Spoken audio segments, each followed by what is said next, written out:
Selon vous, le modèle économique et organisationnel des universités à l'ère du numérique doit-il évoluer?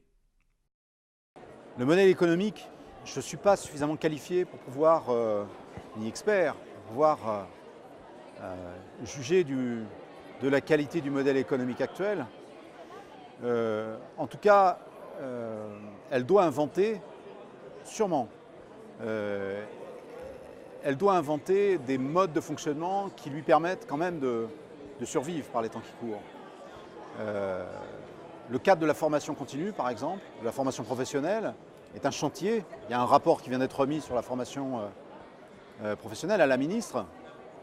Et le rôle que les universités peuvent jouer là-dedans, c'est un secteur sur lequel il y a évidemment des pistes de travail tout à fait intéressantes. La formation professionnelle, il y a dans les universités des professionnels de la formation, des chercheurs dans ces domaines. Il y a déjà des innovations qui existent. Et ces innovations doivent servir au plus grand nombre.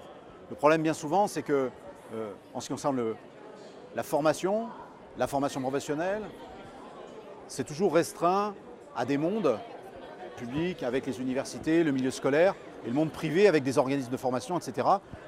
L'université a toute sa place dans le monde de la formation professionnelle.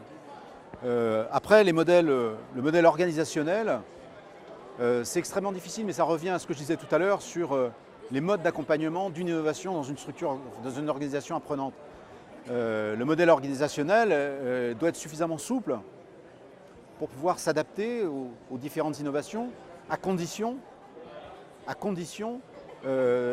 d'en attester de la valeur ajoutée. C'est-à-dire qu'il ne s'agit pas juste de poser une innovation et de dire je change les modes organisationnels de recrutement, de rémunération, de recherche de financement, simplement pour faire joli. Il faut véritablement que ce soit au service de quelque chose qui soit efficient. Donc ça prend quand même un peu de temps. Je pense qu'il faut prendre le temps de prendre son temps.